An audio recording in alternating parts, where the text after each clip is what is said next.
asalaamaaleykum waa Malika maa ngi nuyu ku nekk ci turam ak santam man la seen xarit seen doom seen frère docteur Gadiaga Libas donc mu nekk responsable politique au niveau du parti Rewmi donc man maa ñëw tey vraiment pour waxtaan ak yéen par rapport aux échéances futures des élections locales de janvier 2022. Comme ni ñu ko xamee Malika dafa nekk dans une situation assez particulière par rapport aux autres communes et je pense que la situation actuelle de Malika interpelle tout un chacun. Je pense que képp koo xam ne tey yaa ngi ci dëkk bi situation dëkk bi interpellé na la et je pense que comme ni ñu koy waxee il est tout le temps de notre devoir de rendre à César ce qui appartient à César et Malika nous a forgé et je pense que bu ñu demee tey ba doon dara Malika a beaucoup contribué à ça donc il est de notre devoir bu dëkk bi soxlaa ñu taxaw et loolu rek moom moo waral tey sunu taxawaay ndax ñëpp xam na ni ñu ngi jëm ci ay échéances électorales en janvier 2022 mu nekk ay échéances yu cruciales et je pense que il est important par rapport vraiment à la gestion de notre commune que ñu jóg taxaw pour apporter notre pierre à l'édifice en fait de notre cité. ñu bokk ci parti Rewmi nekk ci ay responsables nekk des membres fondateurs depuis M6 nekk ay membres fondateurs Rewmi am ci aussi des responsabilités au niveau national et au niveau départemental ba tax na ñu waxtaanoon ci sunu biir au niveau de la coordination de Rewmi Malika et vraiment toutes les structures du parti que ça soit les jeunes les femmes les sages les cadres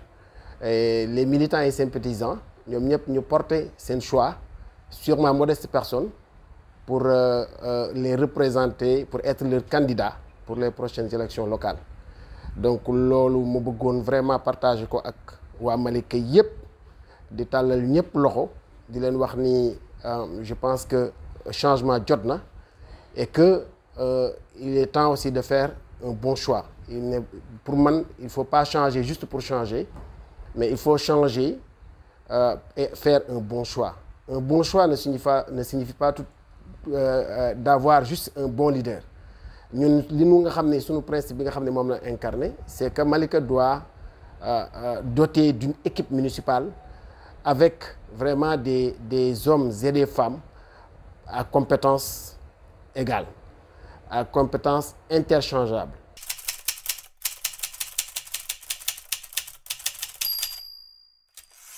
À la sortie des élections présidentielles, j'étais le leader ou le coordonnateur de la coalition Idy 2019 dont mon parti Rewmi faisait partie. La conférence des leaders que j'ai dirigée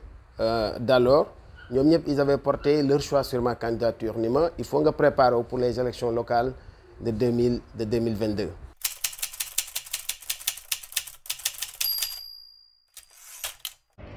xam naa je vais vous surprendre parce que damay wax ni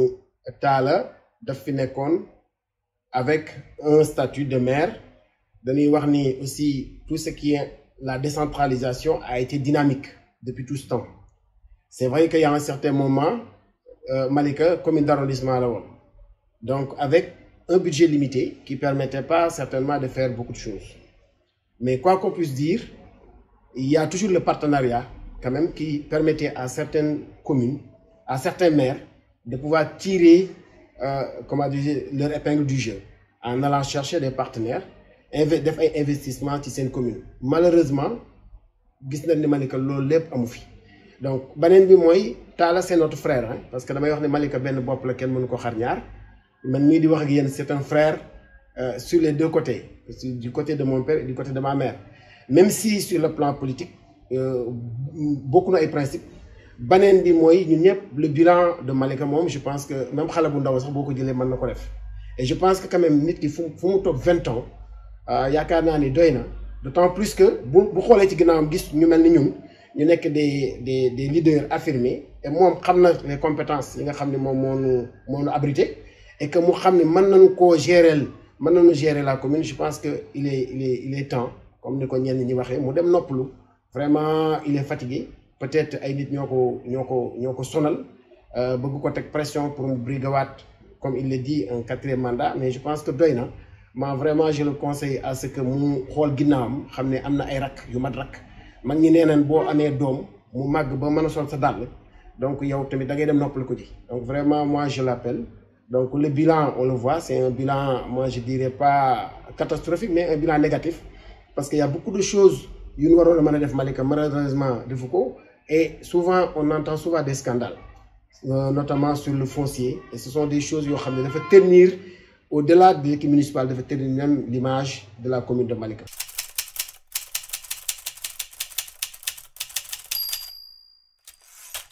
képp koo xam ni leader yi jiital nañ la ci coalition Benno Bokk Yaakaar, mais man boolewuma ci vraiment le maire sortant parce que man dama jàpp ni bokkul Benno Bokk Yaakaar. Donc loolu daal laa ci doon yokk, mais vraiment di demander les autres leaders yi nga xam ne tey ñoo nekk au niveau de la mouvance présidentielle ñun ñëpp ñu nekk un bloc fexe, parce que damay wax ne l'objectif tey du kenn falu, l'objectif c'est jéem a jëmale Malika ci kanam ba Malika dab les autres communes yi nga xam ñoom ñoo ñu wër tel que Kër Massar, tel que Yeumbeul Sud, tel que Yeumbeul Nord. Donc vraiment daal ma yaakaar ni loolu moom mooy l'objectif principal, et non pas se battre, s'insulter, s'injurier juste pour être maire.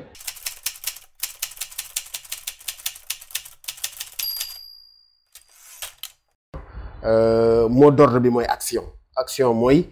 fexe li fi nekk jóge fi ñu indi fii lu gën, parce que damay wax ni Malika li mu yor actuellement ci crème intellectuelle, li mu yor ci talent, li mu yor ci ay artisans affirmés, je pense que buñ ko ak ay jigéen yi travailler dans la production céréalière daanaka si l'entrepreneuriat muy ndaw muy jigéen li ma fi gis lépp, je pense que jot na nag qu'on mette tout ça au service de Malika pour pouvoir développer notre commune. Aussi je pense que c'est un cri de cœur que je fais, parce que ñu bari dañuy def rapprochement entre le maire, waa biir dëkk bi, dama koy wax waa biir dëkk bi parce que am na ñu koy waxee noonu waa biir dëkk bi, et surtout la famille maraboutique bi nga xam ne moom moo fi nekk, parce que damay wax ni Malika moom ak lu mu mënti doon dëkku diine la, donc kilifa moo ko sanc, mais nag doxandéem amu fi. Malika ki fi ñëw tey am fi kër ak ki fi dëkk 100 ans ñoom ñoo fi yam.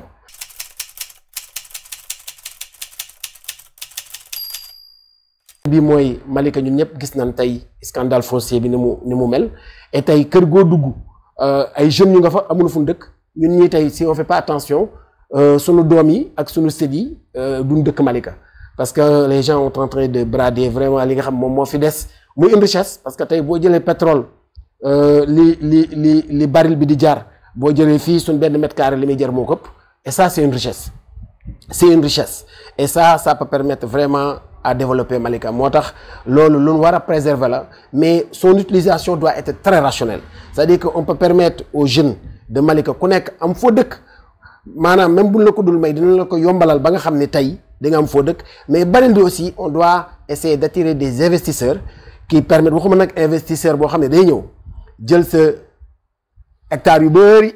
defaral la benn affaire bu 80 millions, alors que li nga ko jox boo ko évaluer c'est pratiquement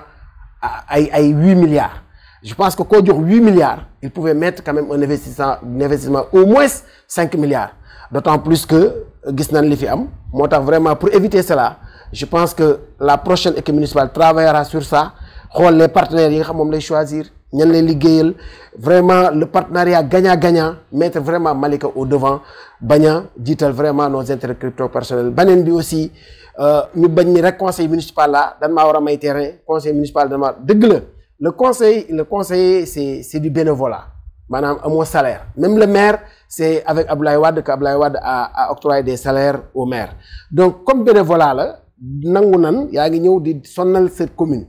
bi lépp lu muy joxe mën na la ko yombalal. maanaam tey je donne un exemple, commune bu doon joxe des terrains, par exemple les conseillers bu jar 3 millions mën nañ di conseiller, vraiment on vous fait une réduction de 30% ou de 40% vu votre statut de conseiller. Mais vraiment jël les terrains de la commune nga xam ne moom waroon na nekk une manne financière permettant de financer des projets, permettant de financer l'entrepreneuriat de la jeunesse, nga jël ko jox ko ay nit, après dañ koy wàññeeku duñ fa sax dëkk, jaay ko ay 8 millions 10 millions lekk ko, après 1 mois 2 mois mu jeex, et vraiment ça c'est vraiment du gâchis. On l'a observé au niveau tey de cette gestion de cette équipe municipale.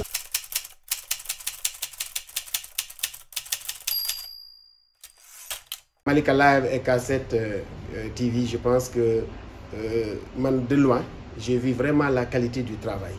Et vraiment, je suis émerveillé et je suis encore très fier de voir des jeunes Malikois derrière vraiment ces plateformes, comme d'autres plateformes qui sont là. Mais vraiment, je vous encourage. Et je pense qu'il est important aussi, comme vous le dites, parce que yen guéné les informations. Et je pense qu'il est important que, en tout cas, moi je m'engage, si jamais je suis élu maire,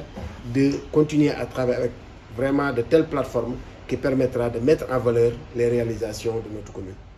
En tout cas, merci. Je suis gërëm di sant ñëpp di ñaan yàlla suturaal nu yàlla jàppale nu yàlla def Malika daal muy dëkku jàmm dëkku xéewal dëkku sutura ba fi ñu ko bëgg a jëmee ci baax ak développement yàlla dimbali ñu jëmale ko fa asalaamaaleykum wa rahmatullahi